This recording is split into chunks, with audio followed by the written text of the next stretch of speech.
আমি কিন্তু হিন্দির অনুবাদ করিনি, মানে এই দরদ সিনেমায়। আমাকে যখন অনন্য মামুন সুরটা পাঠায়, আমি কিন্তু সুরের উপরেই গানটা লিখেছি। আমি কিন্তু হিন্দিটা জানি না কি হিন্দি কি শব্দ ছিল।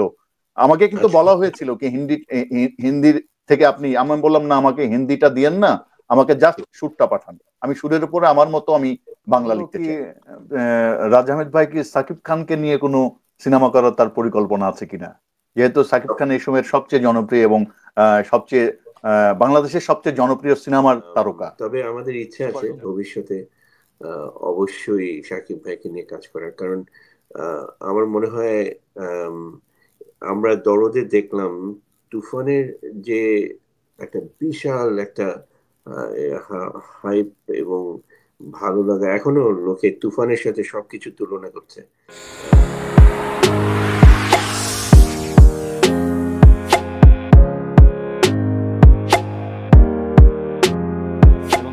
জাহিদ, একটু জানিয়ে রাখি, রাজ হামিদ একজন কবি, প্রথমে কবি, তারপরে আমি আমি আমি আমি তোমার কল্যাণে এবং তোমার মুখে অনেক নাম শুনেছি রাজ হামিদ ভাইয়ের।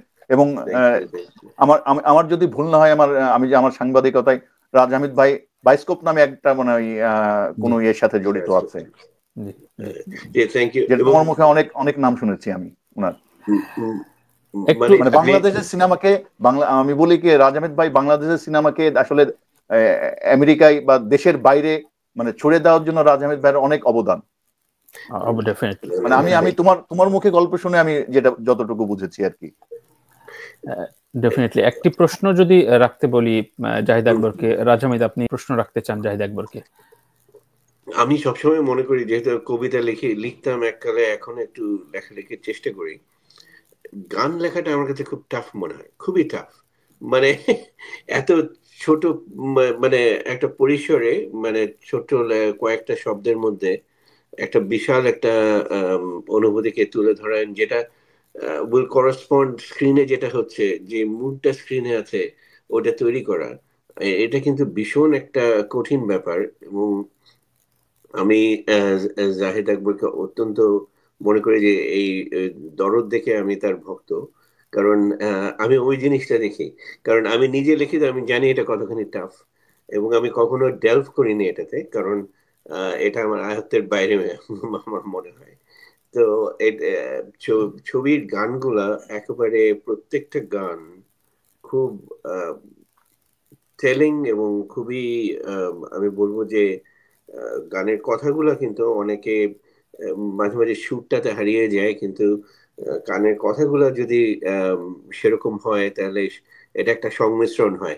এবং আমার মনে হয় গানের কথাগুলো স্ট্যান্ডস আউট এই এই ছবিগুলোতে।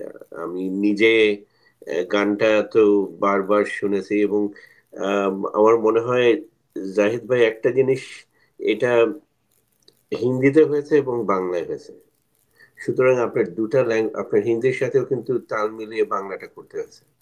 এবং এটা কিন্তু এটা আমি বলবো যে মানে কঠিন ব্যাপারটাকে আরো কঠিন করা হয়েছে আর কি। হ্যাঁ, কিন্তু আমার জানার মতে বাংলাটাই আগে তৈরি হয়েছে, পরবর্তীতে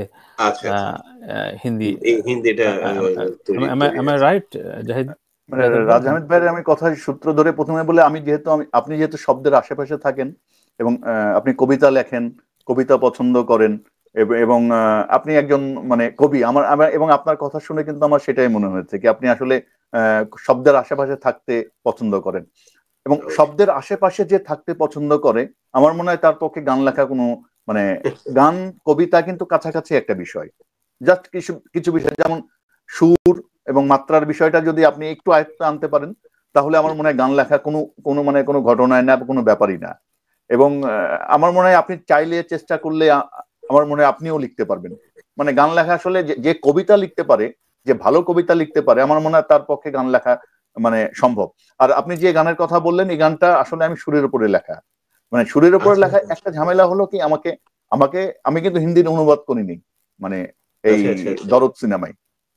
আমাকে যখন অনন্য মামুন সুরটা পাঠায়, আমি কিন্তু সুরের উপরেই গানটা লিখেছি। আমি কিন্তু হিন্দিটা জানি না কি হিন্দি কি শব্দ ছিল। আমাকে কিন্তু বলা হয়েছিল কি হিন্দির থেকে আপনি, আমি বললাম না, আমাকে হিন্দিটা দিয়েন না, আমাকে জাস্ট সুরটা পাঠান, আমি সুরের উপরে আমার মতো আমি বাংলা লিখতে চাই। Wow. এবং গানটা আমার এত পছন্দ হয়েছে যে আমার ল্যাপটপে এটা কিন্তু লুপে রাখি আমি। আচ্ছা, ধন্যবাদ রাজ হামিদ ভাই। one of G. my favorites এবং একই সাথে রাজ হামিদ আপনাকে জিজ্ঞাসা করতে চাই, আপনি আপনার প্রোডাকশন থেকে দুটো চলচ্চিত্র আসছে সামনে, একটি চলচ্চিত্র মুক্তির প্রায় সবকিছু রেডি, তো চলচ্চিত্র প্রযোজনে আপনি নিয়মিত হচ্ছেন, তো নতুন কাজগুলো সম্পর্কে বলবেন এবং আগামী চলচ্চিত্রে জাহিদ আকবরের গান আমরা পাচ্ছি কিনা? অবশ্যই মানে আমি যেহেতু এবার ওনার সান্নিধ্য পেলাম, এটা আমি মানে লুজ করতে রাজি না, কারণ আমাদের সামনে প্রোডাকশন দুটা, একটা আপনারা জানেন যে রুনা খান অভিনীত দাফন প্রায় শেষ পর্যায়ে, এই অগস্টের জন্য আমরা একটু থেমে আছি, কিন্তু পোস্ট প্রোডাকশন শেষ, অল্প কিছু ক্রেডিট টেডিট এগুলো বাকি আছে। আমরা হয়তো আগামী বছরে রিলিজ করবো ওটা মোস্ট লাইকলি। এবং আরেকটা প্রজেক্ট নিয়ে আমরা কাজ করছি, আমরা নেপালের প্রজেক্ট একটু পিছিয়ে দিয়েছি কারণ ওটা বিদেশের প্রজেক্ট ছিল, কিন্তু আমাদের এখানকার যে প্রজেক্টটা নিউ ইয়র্কের, সেটা অত্যন্ত দ্রুত সামনে চলে এসছে, তো এবং ওটার কাজ অত্যন্ত দ্রুত আগাচ্ছে। এবং সেজন্য আমার মনে হয় ওই কাজটাই আমাদের আগে, আমরা হয়তো ফ্লোরে মানে শুটিং এ যাব হয়তো মার্চ মাসে, আমরা মার্চ এপ্রিলের মধ্যে এটার শুটিং শেষ হবে এখানে নিউ ইয়র্কে, তারপরে আমরা পোস্ট প্রোডাকশনে যাব আর কি। জি, এটা নিয়ে আমরা খুব আশাবাদী। চলচ্চিত্র নিয়ে দুটো প্রসঙ্গ রেখে আমি রাজ হামিদ ভাইকে ছাড়বো, এরপরে জাহিদ আকবরের সাথে আমি আলোচনা নিয়ে অনুষ্ঠানটি শেষ করব। রাজ ভাই, দুটো প্রসঙ্গ এক হচ্ছে আমরা যেটা দেখি যে বাংলাদেশে যে ছবিটার হাইপ ওঠে, যে ছবিটা খুব তুমুল আলোচনায় থাকে, বা আমরা বা জাহিদ আকবররা বা গণমাধ্যমে খুব দারুণ রিভিউ আসে, সেই ছবিটি অ্যাব্রোডে ব্যবসা করে। আবার যেটি হাইপ কম হয় বা প্রচার প্রচারণায় পিছিয়ে থাকে, সেটি আমরা প্রায় সময় সব জায়গায় মুখ থুবড়ে পড়ে থাকতে দেখি। এটা কি এমন যে বাংলাদেশি ক্রাউডের রিভিউ রেসপন্সটা খুব বাইরের আপনাদের জন্য খুব জরুরি, সেটার রিফ্লেকশন সারা বিশ্বে ছড়িয়ে যায়, ব্যাপারটা কেমন? এটার ইম্পর্টেন্স আমি বলে বুঝাতে পারবো না, যে দেশের একটা হাই ক্রিয়েট হলে ওইটা আমরা এখানে কিন্তু ছবিগুলোকে সিঙ্ক অর সুইম ভাবে আমরা ইয়ে করি না, রিলিজ করি না। আপনি জানেন যে আমরা নিউ ইয়র্ক মিডিয়াতে ব্যাপকভাবে প্রচার করি, আমরা আমাদের কিছু টুলস আছে এখন, লেড ট্রাক দিয়ে আমরা বিভিন্ন যেখানে বাঙালিদের অবস্থান আছে সেখানে আমরা যাই এবং এটা প্রচার করি, এবং নিউজ পেপার প্রিন্ট মিডিয়াতে এবং টিভিসির মাধ্যমে আমরা এখানকার চ্যানেলগুলো যেখানে আছে আমরা কিন্তু বোমবার্ড করি 2 সপ্তাহ, অ্যাটলিস্ট 2 সপ্তাহ বোমবার্ড করি, তারপরে আমরা এটাকে ইয়েতে এটাকে আমরা রিলিজ করি। কিন্তু দেশে যদি হাইপটা না থাকে তাহলে এই কাজটা আমাদের জন্য আরো কঠিন হয়ে পড়ে। এবং আমরা দেখেছি যে যে কটা ছবির নিয়ে প্রচুর আলোচনা হয়েছে দেশে, লেখালেখি হয়েছে, কথাবার্তা হয়েছে, এবং সেই ছবিগুলো নিয়ে দর্শক আগ্রহ এখানে আগে থেকেই থাকে, আমরা শুধু ওটাতে ওটার উপরে আমাদের পুরো মার্কেটিং প্ল্যানটা তৈরি করি আর কি। কিন্তু যেটাতে দেশের ইয়ে নেই তখন আমাদের মনে হয় যে আমাদের we have to create the whole hype here, এবং কয়েকটা তখন সেটা কঠিন হয়ে যায়। অবশ্যই। সুতরাং দেশের মার্কেটিংটা খুব জরুরি। লাস্ট এন্ড ফাইনাল কোশ্চেন, আমি জাহিদ আকবরকে অনুরোধ করব রাজ হামিদকে একটি প্রশ্ন রাখার জন্য। কোনো প্রশ্ন আছে কিনা? প্রশ্নটা হলো কি, রাজ হামিদ ভাই কি সাকিব খানকে নিয়ে কোনো সিনেমা করার তার পরিকল্পনা আছে কিনা? যেহেতু সাকিব খান এই সময়ের সবচেয়ে জনপ্রিয় এবং সবচেয়ে বাংলাদেশের সবচেয়ে জনপ্রিয় সিনেমার তারকা, সুপারস্টার। দুর্দান্ত প্রশ্ন, এবং আমি এটার উত্তর এভাবে দেব যে প্রথম দিকে আপনারা জানেন যে সাকিব ভাইয়ের একটা ফলোইং কিন্তু দেশে ছিল, এটা সবাই জানে। আমরা প্রথম দিকে যখন সাকিব ভাইয়ের ছবি কিন্তু রিলিজ পায়নি, নোলক, তারপরে আপনার অন্যান্য ছবিগুলো, নবাব, শিকারী, কিন্তু কেউ এটা ডিস্ট্রিবিউট করেনি। আমরা প্রথম গুলোই ছবিটা এখানে সাকিব ভাই রানী, এবং that was not the right film বোধহয়। এবং তারপরে যে ফিল্মটা রিলিজ পায় আমরা দেখি যে প্রিয়তমা, তারপরে রাজকুমার, আর তারপরে আপনার তুফান। তো তুফান ইট জাস্ট সাকিব ভাইয়ের একটা বেস তৈরি করে দিয়েছে টোটালি উত্তর আমেরিকায়। তার বিশাল fan base and it cuts across all demographics. আপনার কিছু কিছু শহর আছে যেই শহরগুলোর ক্যারেক্টার হচ্ছে আর্ট হাউস ফিল্ম পছন্দ করে, কমার্শিয়াল ফিল্ম পছন্দ করে না। For example Austin, for example Boston. কিন্তু এইখানেও সাকিব ভাইয়ের ফলোইং তৈরি হয়েছে তুফানের পরে, এবং আমার মনে হয় এটা খুবই একটা ভালো সাইন ফর বাংলা সিনেমা। এবং সাকিব যেহেতু আমরা নতুন প্রযোজক, নব্য প্রযোজক, আমাদের পক্ষে এই মুহূর্তে সাকিব ভাইকে আমরা চাইলেও পাবো কিনা, অ্যাফোর্ড করতে পারবো কিনা, সেটারও একটা ব্যাপার আছে।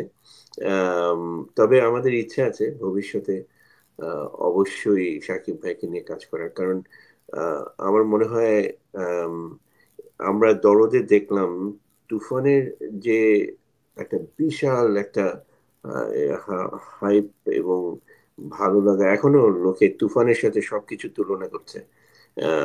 দরদ অন্য ধরনের ছবি, রোমান্টিক ছবি, একটু থ্রিলার আছে, এবং এটাও লোকে বেশ ভালোভাবে নিয়েছে। এবং বিভিন্ন প্রেক্ষাগৃহে আপনি জানেন আজকে আমরা ডিক্লেয়ার করেছি আপনার আরো 20টা শহরে আমরা এই ছবিটা দেখাচ্ছি, এবং আমরা হলগুলো ডিক্লেয়ার করেছি আজকে। কানাডাতে রিলিজ পাচ্ছে 22 তারিখে। আমরা এটাতে অত্যন্ত আশাবাদী যে সাকিব ভাই যে ভিতটা তৈরি করেছে, ভিতের উপরে উনি মানে পুরো ইয়েটা তৈরি, ওনার ফ্যান বেসটা যেটা তৈরি হয়েছে সেটার উপর উনি বিল্ড করছেন, উনি অ্যাড করছেন। এটা